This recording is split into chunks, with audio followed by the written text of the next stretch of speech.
Hello friends and welcome to my channel Utpal Chess. I'm Utpal Sasane.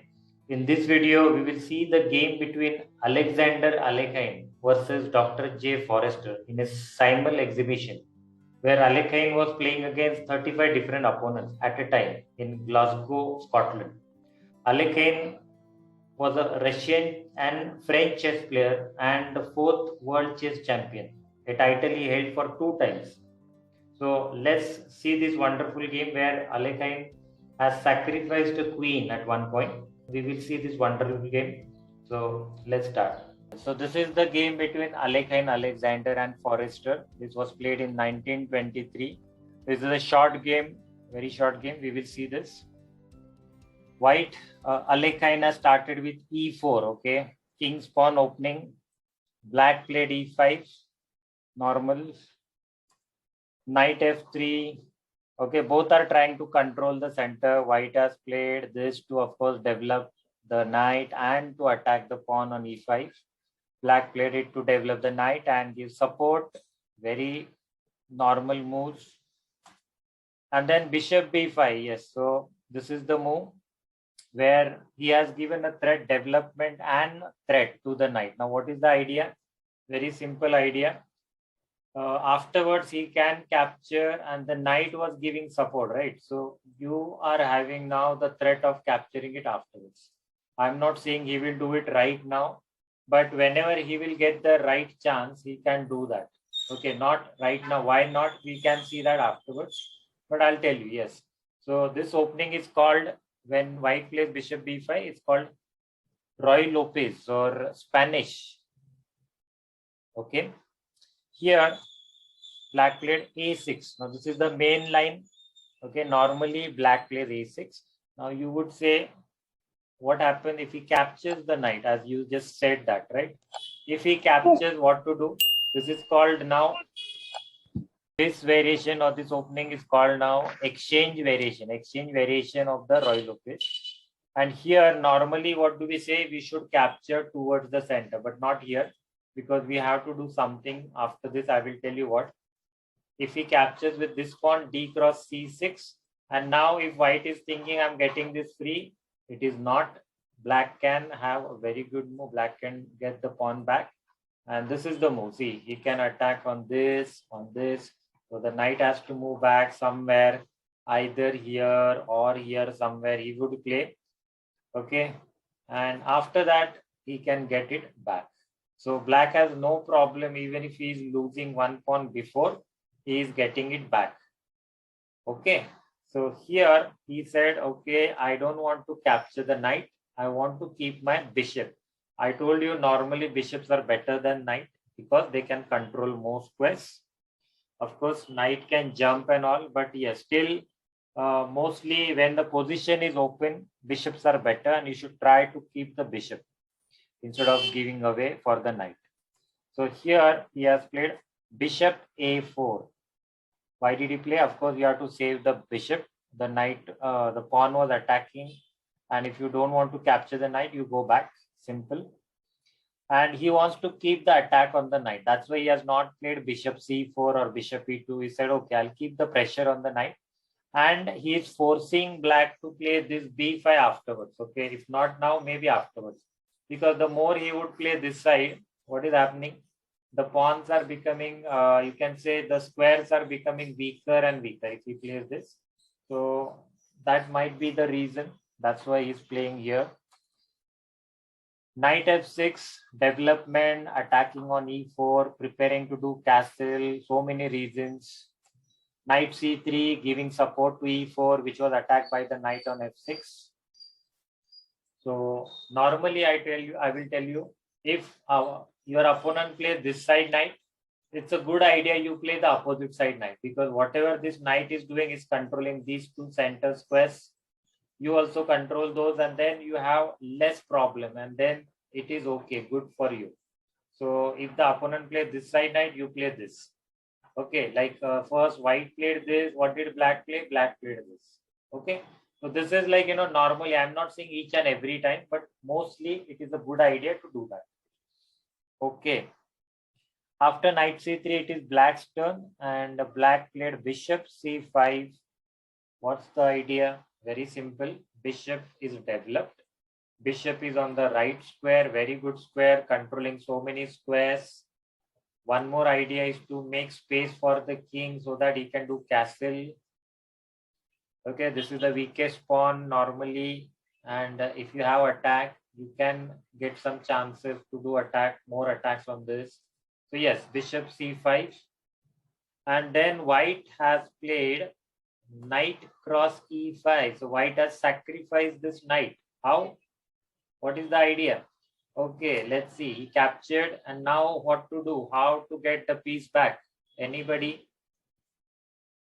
He has given a piece for a pawn. How to do it? Anybody wants to tell me what should white play here? Why did he give a piece? Can he get back his piece? Of course, you can play d4. See, this is a fork. Okay, so whenever opponent has a bishop like this over here, and if you can capture the pawn, and if the knight has to do this, there is no other way. Okay, suppose if the queen is here, then there can be a problem. So you have to be careful. Only knight is capturing it is fine.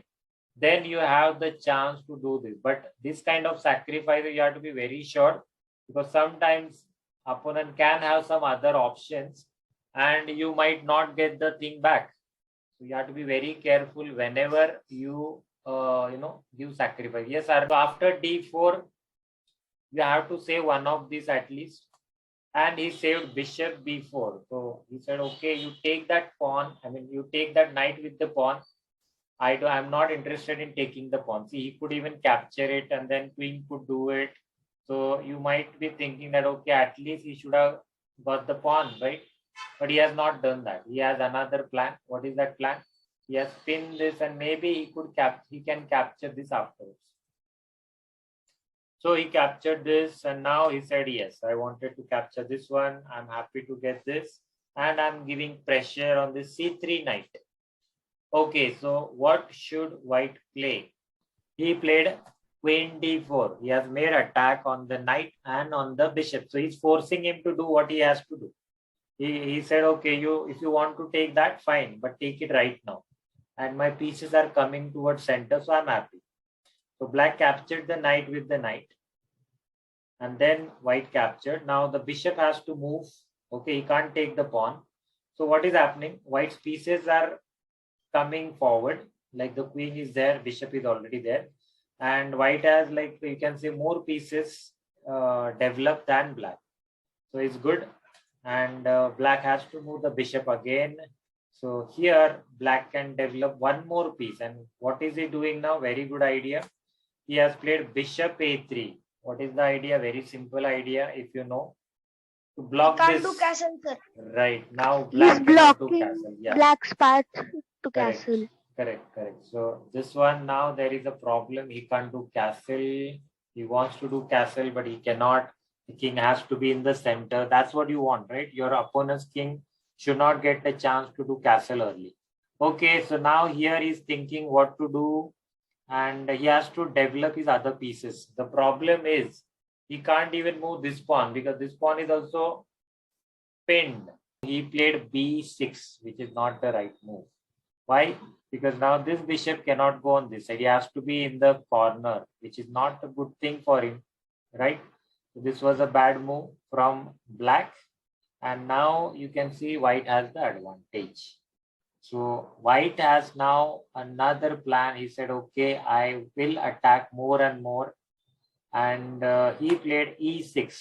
You want to attack on this pawn. And you can't take it because of this pin. So that is one more problem. And if you don't take this pawn with your pawn, then this pawn can even go ahead. And that's a bigger problem. You can't even take it as there is a support. So did you understand what is the threat? So either you have to capture this or this queen has to come out somewhere. Okay. So that's what he has to do. Let's see what did he play. He played queen f6. You want to exchange the queen because then the attack will be less. Okay, normally we try to exchange when the opponent is attacking on our king. We should exchange the pieces, especially the strong pieces, the major pieces like the queen and rooks. And that's what he's trying to do. If you capture the pawn, he is worried about that the queen and the two bishops, they will attack very badly, and then he can have some problem. But here, now actually white can win the game in few moves. He can just do the checkmate in next 3 moves. So how to do checkmate? Can you tell me the moves? Yes, Arnav, you can tell me what to do next. Yes, sir. Thank you for letting me speak. The first move is E cross D7. Give first the check. Because if you don't give check, then opponent will get chances to do something like queen cross, queen exchanging like that. So E cross D7. E cross D7, but then the problem is, see, you are opening this side for the queen also. And the thing is, like, king can move here if you block it, and the pawn has less Bishop options. cross D7. Yes, bishop cross D7 is the main move. That is the correct move. Because after this, what is happening, I will tell you.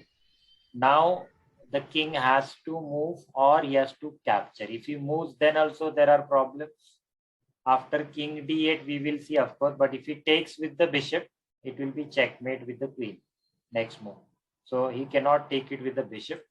And that's why, what did he play? He has moved the king here. Okay, now how to give the next check? What to do? Sir, bishop to Sir, bishop c6. Bishop c6. Bishop c6 is very good. Yes. If I move the bishop in the middle, he can just take it.